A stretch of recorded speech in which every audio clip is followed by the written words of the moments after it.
Next video. In today's video I will show you how to load a 3D model from a network or from your server using React Native's new architecture without any third-party library. So as you can see, I have created a default React Native app.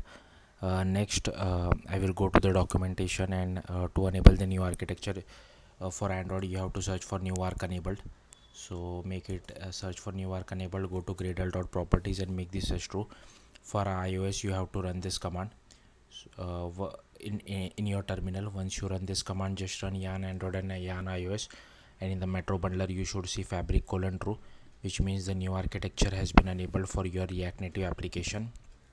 Next we will go to fabric native components, and they tell us we have to create this folder, but they mentioned to create this folder outside the project, but we will create it inside. So here you can see that I have created this folder called RTN3D, and I have created Android JS folder inside it. Next, inside the JS folder they tell you to create this file rtn center text native component.ts. So name it according to whatever your folder name is, and I have created this file and I have copy pasted everything from documentation. I have removed the prop, but if you want you can send the URL of your 3D model as a prop over here, but just to keep it simple I have not send the prop over here, and we will build directly using the URL inside the native code. But you can refer to my previous tutorials on how to send prop from React Native to native side, and I have changed the file name over here. Next we have to create package.json file. So package.json file is a sibling to the JS folder, and I have copied everything from the documentation. Only this file name has been changed over here, and over here. Next we have to create a podspec file. So I have created an rtn3d.podspec, and here I have changed the name as well. Okay. Next for Android I have to create build.gradle. So before that you go to the main Android folder, go to build.gradle and make sure the Kotlin you add this Kotlin version 1.8.0 as well as this class path. Next go to apply build.gradle and apply plugin Kotlin Android, as well as you have to add implement Kotlin standardly 1.8.0. Next you have to go to src main android manifest.xml and add this internet permission, because we will be downloading the 3D model from server or from network. Next you have to create this assets folder, and you have to add this files envs venetian crossroad underscore 2k, and you have to add this file. Now to get this two file you can go to this Google filament doc, you can see over here, and you can just go to the source code for it. Just download the source code, click on download zip, and you can search for this file. Okay. Next the important thing to remember is for Android you have to upload 3D model in GLB format. So GLB is a variant of GLTF, so you can upload this 3D model on Amazon S3 or Firebase storage or on your own server. And for iOS you have the 3D model format should be in UHDZ format. You will get this type of 3D format on Google, just search for it. Next, okay, what you have to do is you have to go to the Android of RTN3D, create build.gradle, and again I have copy pasted this from the documentation. Only thing changes this, I have added this apply plugin Kotlin Android, I have added this namespace, and I have added this Google filament library as well as Kotlin core routines, and retrofit I have added to download the 3D model from server, and as well as I have required the lifecycle runtime for Kotlin as well. Next you have to create src main java com rtn3d, and inside over here you can add the 3D package .kt, and you can just copy paste this from over here. Next you have to create gltf api.kt. so this is kind of an interface which we have to define for retrofit for downloading a 3D model from server. So here you can see I am using @streaming and @get. Next create 3D manager.kt, again I have copy pasted this from documentation, make sure this is the file name and this is the 3D file which we are creating object for. Now here we will create 3d.kt, and to be honest with you, I don't understand fully the source code, so I will just simply scroll through it. But if you want to learn more about it, again you can go to the Google Filament doc and learn more about it. So but I will let you know, try to explain as much as possible. Here I am taking a linear layout. Here we are loading the gltf library. Here we are creating the life cycle for our coroutine, and here we are creating our path for file. Here we are trying to download the model. I have named it as duck.glb, but you can name it whatever you want.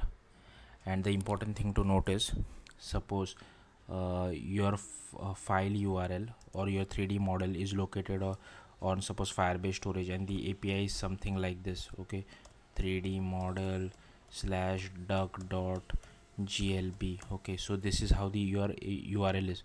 So what you have to do is, you have to take the base URL first and put it over here.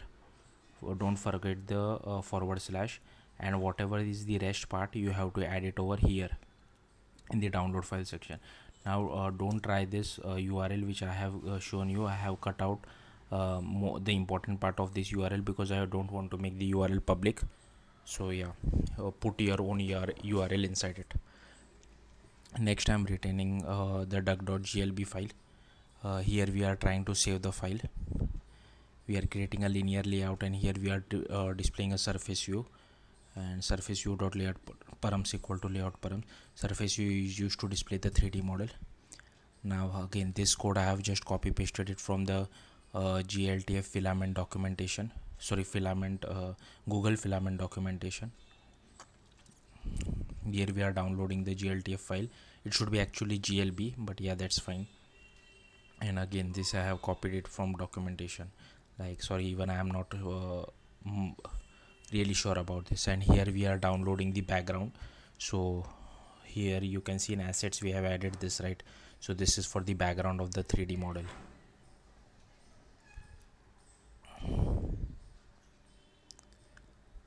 Yeah, it is I feel like this is unnecessarily complicated in Android.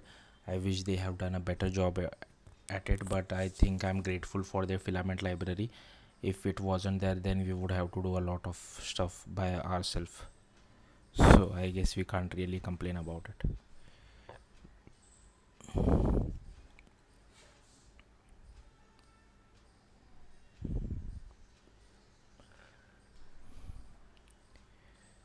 Okay, so that's it for Android, I guess. So once you have done with all this file, just go to the documentation. What it tells us that you have to run this command. So in our case, go to app.tsx file, and we have to run yarn add /rtn3d. Next we have to do cd dot dot, that is move outside of your React Native project, and we have to run this command over here, this entire command.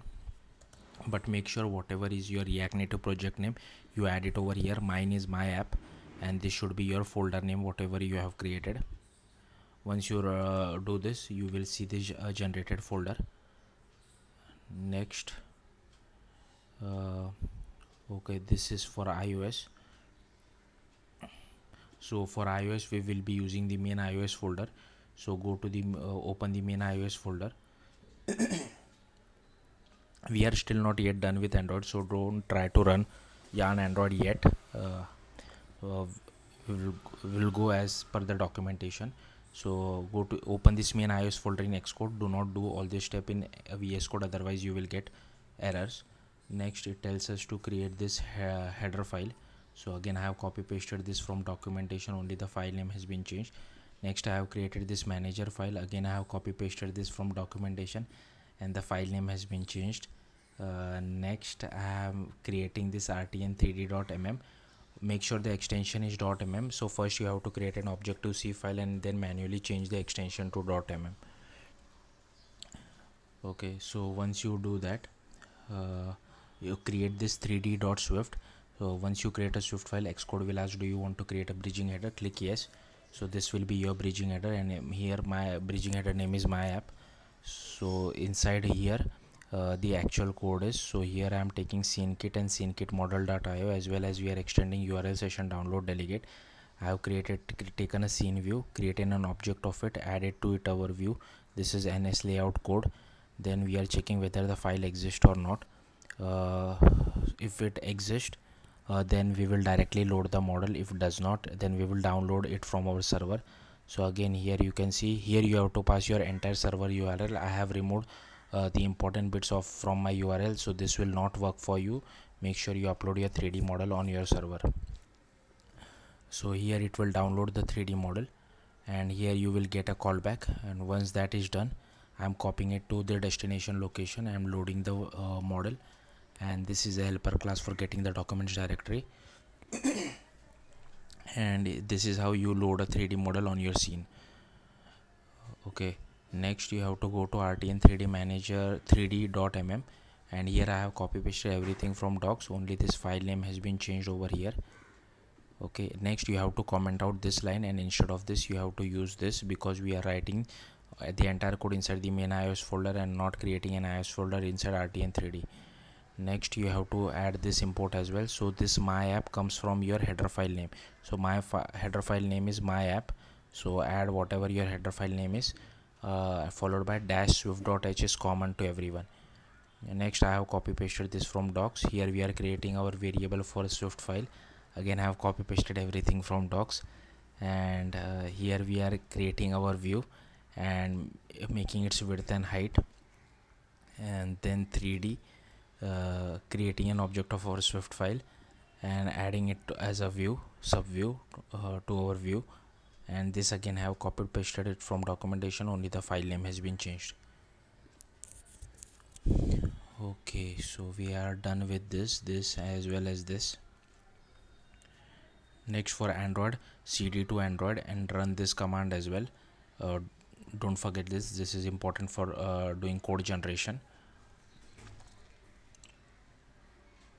Next, we have already created all these files for Android, and I think the last thing for iOS is you have to cd to iOS and run this command as well. So it will create a pod of your RTN 3D folder. Actually we should have run this before writing all the code for iOS, but I guess that's fine. uh, then to use it, you can just go to app.tsx and import it something like this and use it like this. Now the output is similar to the one which we have done previously for React Native, like loading a 3D model from the project itself. So the output does not change, but the Android code will not work for you. It still doesn't work for me. Like I'm facing the same issue which I have highlighted in the last video for React Native, as well as I have raised an issue with the filament library as well. So here you can see I have raised this issue, and the issue was automatically marked as closed.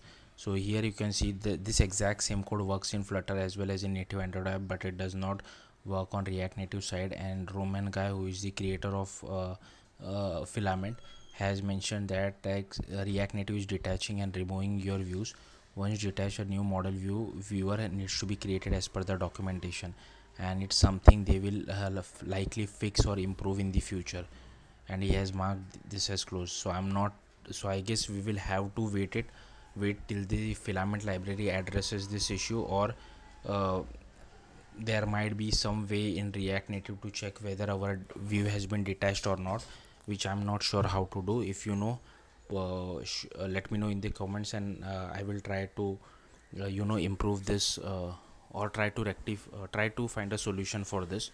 But I'm not really sure how to know whether the view has been detached, and then he's saying that then a new model viewer needs to be created.